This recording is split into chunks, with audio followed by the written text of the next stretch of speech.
Good evening, our listeners, and welcome to today's class. Today, we will be looking at the topic test of hypothesis. But before the topic can become very familiar with us, it's necessary we look at the following terms in their details, starting from statistical inference down to large sample test of hypothesis. Coming back to the first one, which says statistical inference. Of course, we know that statistics is broadly classified into two, called descriptive statistics and inferential statistics, otherwise called statistical inference. That is to say that statistics as a course, statistics eh, is broadly classified into two. We have what we call descriptive statistics. Descriptive statistics. We have what we call inferential statistics. Inferential statistics, otherwise called statistical inference. And equally, this inferential statistics, otherwise called statistical inference, is equally broadly classified into two, called parameter estimation or estimation of parameter and test of a hypothesis. So this statistical inference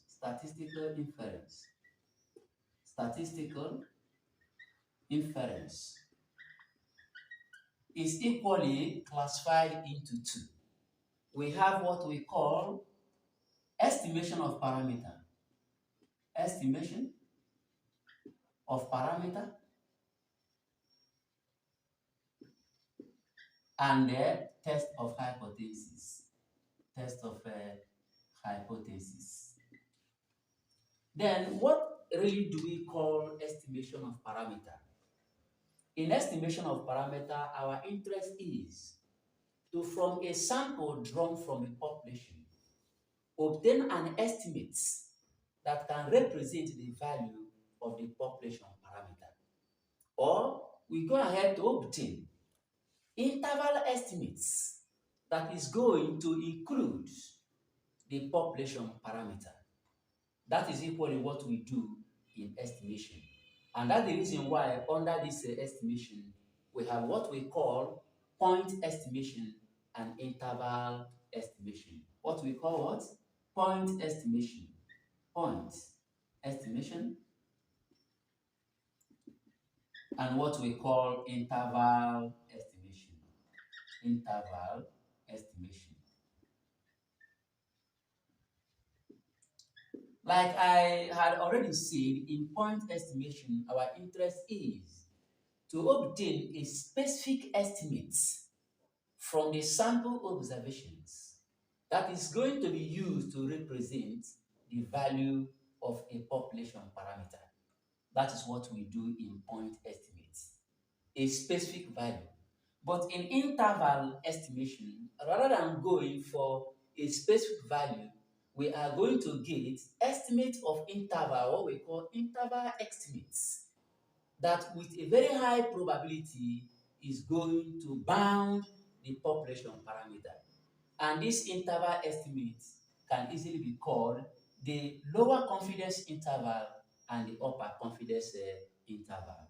That is actually what we do in estimation of a parameter using the approach of a point estimation or the approach of an interval estimation.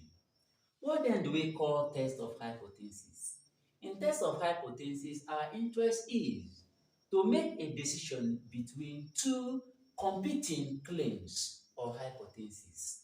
To make a claim between two competing claims or hypotheses. That is actually what we do under test of a hypothesis. So the truth there is now, what we call a claim and what we call hypothesis in statistics. A claim or a hypothesis is just an assumption that is made about the value of the population or the population parameter or the population characteristics or the form of the population distribution. That is actually what we call a claim.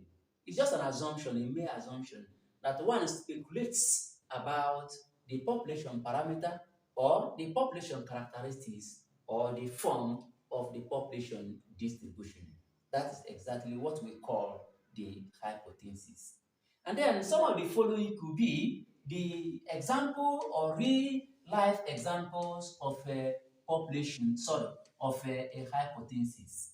A situation whereby one comes and makes a claim that the proportion of girls and boys in a given university is in a ratio of 1:2. This is a claim that somebody has just made. Or somebody can say that the average performance of a student of a given university is 50%. This is actually equally a claim. And then in that case, the first one I talked about, the proportion, we are going to use what pi to represent a proportion. So that claim the person is making on hypothesis is saying that pi, that what pi is given as what 1 over what 2. That is, the proportion of boys to girls in that school is in the ratio of 1:2, which is 1 over 2. Or the person is saying that the average performance of students in that particular university is 50%. And in that case, you are going to say mu equals what? 50%. This is actually what we call hypothesis. Now, before one can test this kind of hypothesis, you need to make another kind of hypothesis called alternate hypothesis. Therefore, there are basically two types of hypothesis called the null hypothesis and the alternate hypothesis. The null hypothesis, N-U-L-L hypothesis. Hmm? The null hypothesis and the alternate hypothesis. Alternate hypothesis. In the null hypothesis, just like what I wrote here, one is making a claim that a particular thing equals this particular value in the population. That is, that pi equals 1 over 2, the ratio of boys to girls is 1 over 2, or that the average performance of students in a given university is 50%. And in testing this, of course, these ones are called the null hypothesis. And this null hypothesis is often denoted with a letter capital H subscript 0 or capital H subscript what? A. So I can easily come here and I will write the null hypothesis in this format that my H subscript 0, that pi equals what? 1 over what? 2. This is a null hypothesis. Or I can say that my H subscript 0, that mu equals what? 50%. This or 50 equals what? 50. These are what we call null hypothesis. And for us to test this claim, we are going to formulate other kinds of hypotheses called alternate hypothesis. This alternate hypothesis can easily be represented with capital H subscript what? 1 or capital H subscript what? B, depending on one's choice. And in that case, you are going to have a hypothesis that contradicts these null hypothesis. And of course, this H subscript 0 is using a quality sign that this pi equals 1 over 2. So any other hypothesis that is stated either in this format, that my H subscript what? 1, that pi is less than what? 1 over what? 2. Or you say that H subscript 1, that what? Pi is greater than 1 over 2. Or you say that H subscript 1, that pi is not equals 1 over what? 2. All these hypotheses represented by H subscript 1 contradict this first hypothesis that uses what? Equality sign. And they are called alternate hypothesis. Now, this one is saying that the value of this proportion can be less than what? 1 over 2. And for that reason, we call this particular hypothesis one-tailed test to the left or left-tailed test because the value is moving towards the left-hand side. But this one is saying that pi is greater than 1/2. It is called one-tailed test to the right because the value of this pi is allowed to move only in one direction, and that one direction is on increment. So we call it one-tailed to the right, or what we call the right-tailed test. But in this particular one, it is given as that pi is not equal to 1/2. Therefore, this pi can be less than 1/2. This pi can equally be greater than 1/2. So it is both directional. And in that case, it is called a two-tailed test. So these are actually what we call the null hypothesis. In terms of this mu, it can equally be written as what? H subscript 1, that mu is less than what? 50, or we say h subscript 1, that mu is greater than what? 50, or we say h subscript 1, that mu is not equal to 50. It is equally what we call one tail to the left, one tail to the right, and two-tailed tests in terms of what we mean of these observations. Like I earlier had said, these ones are called the null hypotheses, and then these ones are the alternate hypotheses formulated to allow the researcher to be able to test and compare which one between the null and the alternate is the right thing to believe in. So in that case, what really becomes statistical test of hypothesis? Statistical tests of hypothesis equally are the procedures or methods through which one can make a decision between the null and the alternate hypothesis. The decision you are trying to make is either to accept the null hypothesis that it is true or to reject the null hypothesis that it is false. And the moment you reject the null hypothesis, invariably you have to go for the alternate hypothesis. So these are equally what we call the null and the alternate hypothesis. And then what we call the type of the tails of what of test. This is what one tail to the left, this is one tail to the right, and this is two-tailed test because the value can move either directions. Then here are we have got ourselves now. We have looked at what we call the statistical inference being classified into two: parameter estimation and test of hypothesis. We have equally looked at what we call the statistical hypothesis, which we say it is just a claim that somebody makes about the population parameter or the population what characteristics or the form of the population what distribution. We have equally now come down here now to look at what we call steps of statistical test of a hypothesis. What are the steps that one has to follow for somebody to be able to validly conduct a test that can either accept or reject the null hypothesis? So we have what we call steps.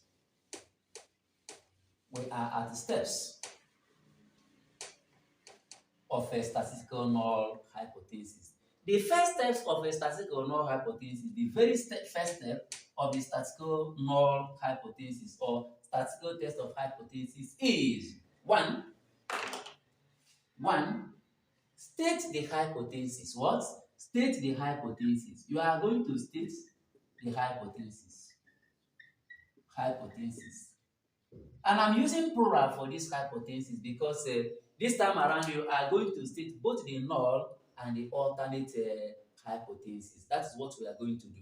Assuming we are talking about that one of what proportion, I can say that under this one, that my h subscript 0, that pi equals what? Pi 0. This pi 0 stands for like 1/2, which I wrote earlier. Then you are going to say verse. That is against h subscript 1, that pi is not equals what? Pi 0. It becomes an alternate hypothesis. But in this case, it is a two-tailed test. Then number 2, you are going to state the level of significance. State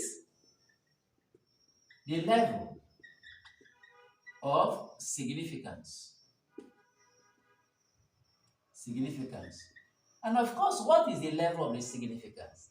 The level of the significance is the probability of rejecting a null hypothesis that is true. That is, probability of rejecting a true null hypothesis. And it is not right in any test now for us to reject what is right. So the test level of significance is going to be a very infinitesimal value or a very small quantity, making the probability to be very small that we are going to reject a hypothesis that is true. Oftentimes, the level of significance is represented with a symbol alpha. And it is either given that alpha is 0.01 or it is alpha equals to 0.05, depending on the field of what of the research. In social sciences, which is in the field work, people usually use 0.05, but in medical area, people or usually use what we call 0.01. Let me remove something that came up and covered the screen. So this is what we call the level of significance. So we now have number 3. Number 3, we are going to say, state the appropriate test statistics. State the appropriate. State the appropriate test statistic. This statistic doesn't carry an S because it is not a discipline. Instead, it is an estimator or what we call a function. So it doesn't go with a S. And what do we really call the test statistics? What we call test statistics is just an estimator or a function that transforms the sample observation into a numerical value that can assist the researcher to either reject or accept the null hypothesis, depending on if its value will fall into the critical region, otherwise called the rejection region, or whether it is going to fall into an acceptance region that is going to lead to the acceptance of the null hypothesis. That is actually what we call the test statistic, a function or an estimator.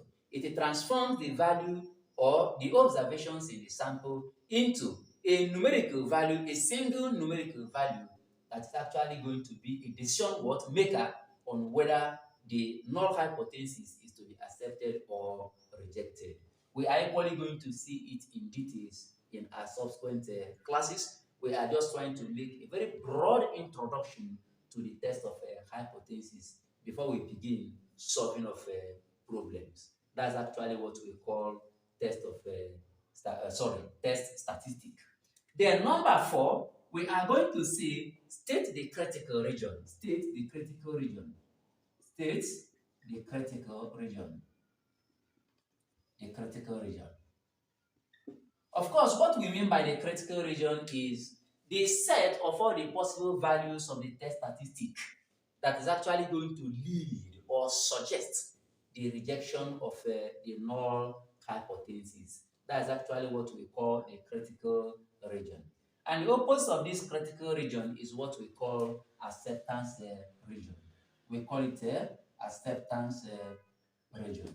An acceptance region, of course, is a set of all the possible values of the test statistics that is going to suggest for the acceptance of the null hypothesis. So that's actually what we call the critical region and what we call the acceptance region. This one shows us all the possible values of a set of all the possible values of the test statistic that is going to suggest for the rejection of the null hypothesis, while this one shows us the set of all the possible values of the test statistic that is going to suggest the acceptance of the null hypothesis, H subscript 0. So we now go to step number 5 of the test of a hypothesis, which is now decision making. We have what we call the decision making. Decision making. In the decision making, we are going to look back at the value of the test statistic, look back at the values of the critical region as acceptance region, and upon the values of these things now, make a decision either to completely accept or to reject the null hypothesis, depending on if the value of the test statistic had fallen into the critical region or whether it has fallen into the acceptance region. If it has fallen into the critical region, we are going to accept H0. Sorry, we are going to reject what? H0, and that's the decision we are making. But if it has fallen into the acceptance region, we are going to accept our H0. That is all about what we call the decision making. And of course, we know it that we are humans and we are bound to error. There's no system that is completely out of error. So as we go about making this decision, there is a chance of we going to commit an error. And this error we are going to commit is either that on the course of carrying out this test, we end up going to reject a hypothesis that is true, or we end up going to accept the hypothesis that is false. And this is actually what we call the decision error. So there are categorically two decision error. So I'm going to clean this and talk about decision error. That is the error we commit on the course of making decision from our test of hypothesis. Talk about decision error. Talk about decision error. Decision error. And of course, I've said that we have what we call the two types of decision error. Given as one, we have what we call type 1 error. Type 1 error. And then we have number 2, which we call the type 2 error. Type 2 error. Of course, type 1 error is committed when one rejects a true null hypothesis. That is the rejection of a true null hypothesis is what we call type 1 error. But in type 2 error, it is acceptance of a false null hypothesis. That's actually what we call type 2 error. And of course, the probability of committing this type 1 error is always represented with a symbol alpha. And the probability of committing this type 2 error is often denoted with a letter what? Beta. Which means if I talk about alpha, I am going to say that alpha equals probability. I'll write P in place of probability, open a bracket. I'll say rejection. Rejection of what? H0. Given that H0 is what? 2. That is what we call type 1 error. And it is represented, probability of type 1 error. The probability of rejecting H0 given that H0 is true. Okay? And then the probability of rejecting what? So the probability of type 2 error beta now is given as probability of accepting H what? 0. Given that H what? 0 is false. That is what we call the type 2, probability of type 2 error. And of course, because of this kind of error we are talking about, we have another concept that we need to look at. And that concept is called what? Power of test. It's called power of test.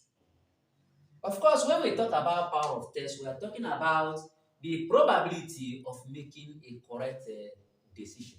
That is, the probability of accepting H0 when H0 is true, or the probability of rejecting H0 when H0 is what? Is false. And this power of test is defined in relation to type 2 error. So power of test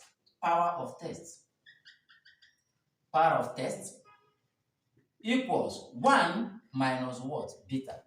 Why this beta, of course, is the probability of type 2 error. That is accepting H0 when H0 is false.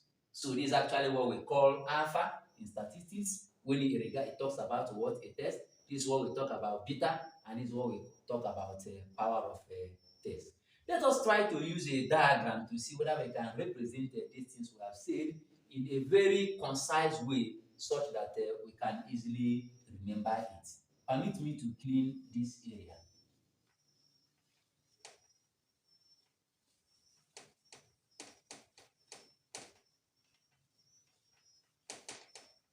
What if I write something like this? I come here and I write something like what? H0 is true. And write H0 is false.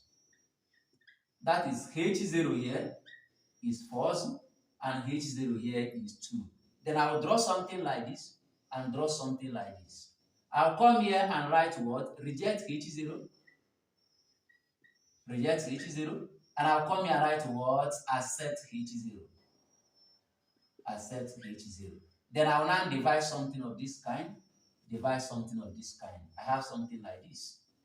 Then I will now divide this place equally.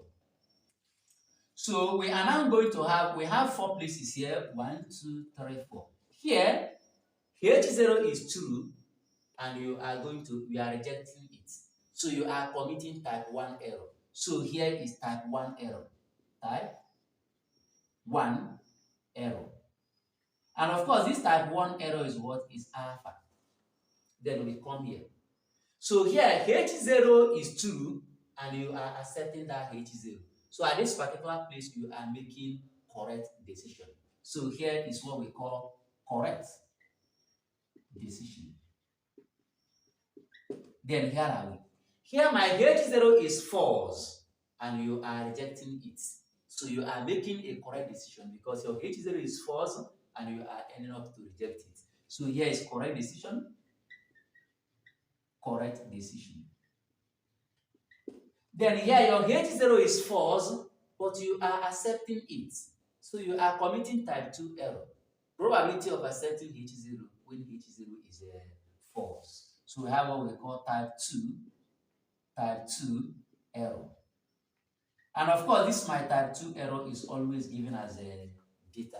Is represented as what? As beta. So with this small diagram, we can see clearly that when H0 is true and we reject it, we have committed type 1 error, which is alpha. Then when H0 is true and we accept it, we have made a correct decision. And then we come here, when H0 is false and we reject it, we have made a correct decision. Then when H0 is false and we accept it, we have committed a type 2 errors.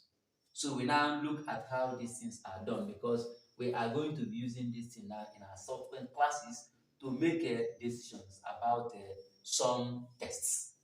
So we now move down, having looked at what we call the test of statistics or test of hypothesis. We now come down to what is called a large sample test of hypothesis and small sample test of hypothesis.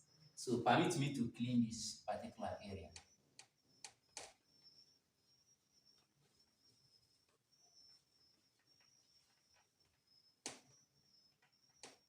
When we talk about large test of hypothesis, of course, in all these tests that we are going to conduct or we are going to look at under this test of hypothesis, there is a strong assumption behind it. The assumption is that the population from where the sample is going to be drawn and even where the claim is made is going to follow a normal distribution, or is going to be asymptotically normally distribution.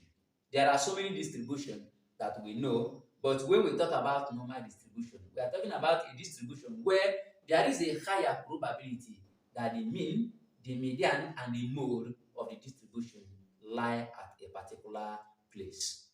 But if it is not completely normal on its own, we are saying asymptotically that as you continue to increase your sample size that is being drawn from that population, there is a higher tendency that that sample is going to follow a normal distribution. So, but then, when we now talk about a large sample in statistics, we are saying that it is a sample that is greater than or equal to 30. So, if you have this assumption that the distribution is normal, or that it is asymptotically normal, or that the sample size is greater than or equal to what? 30, there are some tests that is suited in that particular area. And those tests that are going to be suited now, we are going to use that test now to look at 1, 2, 3, 4 kind of test. And this 1, 2, 3, 4, I mean that under that particular area, we are going to look at number 1. A test concerning one population proportion. A test concerning one population proportion. Proportion.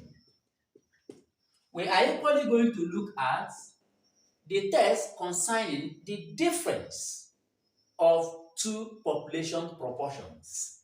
A test concerning the difference between two population proportions. Okay? We are equally going to look at number 3, a test concerning one population mean. A test concerning one population mean. Then we are equally going to look at a test concerning the difference between two population means. Two population means. And it is good that we briefly look at this or give it explanation so that in our subsequent class, when we will be taking questions under them to solve mathematically, we might not be finding it very, very difficult. When we talk about a test concerning one population proportion, we are talking about a situation whereby one has just one population. And this one population you have exhibits by a binary, yes, characteristics. Binary in the sense that there are only two kinds of objects or items that are contained in that population. It could either be male or female, or it could either be adult or a child. Just classify it anyway, but there must be two kinds of items, persons, or anything that are contained in that population. So that in that case, you might now look at this one population and you are saying that the proportion of girls to boys is in the ratio of 1 to 2, or you are saying that the proportion of adults to the youth or to the younger ones here is in the proportion of 1 is to 2. In this case, you are making reference to one particular population. So, but then when you come down here, you are talking about the test concerning the difference between two population proportions. Here you might be looking at two, not might, you are looking at two populations, be it University A and University B. And you are trying to look at the distribution of boys and girls from these two universities. And one goes ahead to say that the proportion of girls in University A, yes, is the same to the proportion of girls in the University what B. In that case, we are having two populations in University A and population in University what B. And we are going to calculate the proportion of the girls in this University A and equally calculate the proportion of girls in this University B. And if actually they are equal, it means that their difference is going to be 0. So that's actually what we do here. So if it is 0, there is a higher tendency of we going to agree that the proportion of girls in the two universities are the same. But if it is less than 0 or greater than 0 or not equal to 0, depending on whether it is 1/3 to the left or to the right or 2/3 the test now, there might be higher chances of going to reject the claim that the proportion of girls in the two universities are the same thing. Then when we come down to the test concerning one population mean, of course, we are just looking at one particular university, for instance, and we are saying that the performance of students of this university on the average, yes, the average is actually what we talk about the word mean is say 50% or is 70%, depending on the claim that such a person wants to make. The striking thing here, or the most important thing here, is that there is always going to be one population. Then when we come down to number 4, when we have a test concerning the difference between two population means, of course, this time around we are looking at the average performance of students in University A to the average performance of a student in University B, and then we are looking at if both of them perform equally, that the difference between them are actually going to be zero. And if it is not zero, either being less or being greater or not being equal to, it means that there is a higher chance of we going to reject the null hypothesis. So these are the various tests we are going to look at in our subsequent test by calling up examples from each of them and solving for our students to see. Then when we come to under small sample, of course here there is still an assumption that the population is going to follow a normal distribution, or it is going to be asymptotically normally distributed. That is tending to normal as the sample size is being increased. The only thing here is that our sample size is going to be less than 30. Here we are saying that the sample size is greater than or equal to 30. But here we are saying that our sample size is less than 30. So in this case, we are not going to talk about test for proportion. Most of the time when we talk about test for what for proportion, we are not actually paying attention on whether it is for small or large samples. But when we now come for a test concerning when we talk about the test for concerning one population, what mean, we are equally going to look at this thing under this one.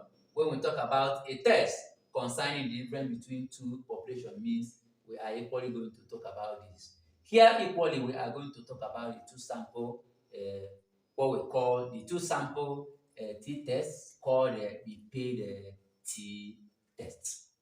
I want to believe that with this detailed explanation that we have thoroughly introduced the concept of a test of hypothesis and be able to give us the premises of the things that we need to know when we are looking at the test of hypothesis. We have continued to plead with you that a situation whereby you are finding our classes or our class very interesting or interesting, that you help us and comment, help us and share, and help us to subscribe to the page as we keep to make efforts to bring these perceived hard topics, mathematics and statistics, to you in a very simplified format. And we plead with you to stay put for our next class when we should be solving problems under this. So we are going to categorize this thing as maybe test of hypothesis made easy series 1. The questions we are going to solve in the next class, we might tag it equal in the YouTube as test of hypothesis series 2. Test of hypothesis made easy series 2. So I will be able to know which one to go to first before the next one. Once again, our most appreciated and valued audience, thank you for being around here for us, and thank you for banking your trust in us, and as we continue to make sure that we do not fail you. Thank you, and may God bless you.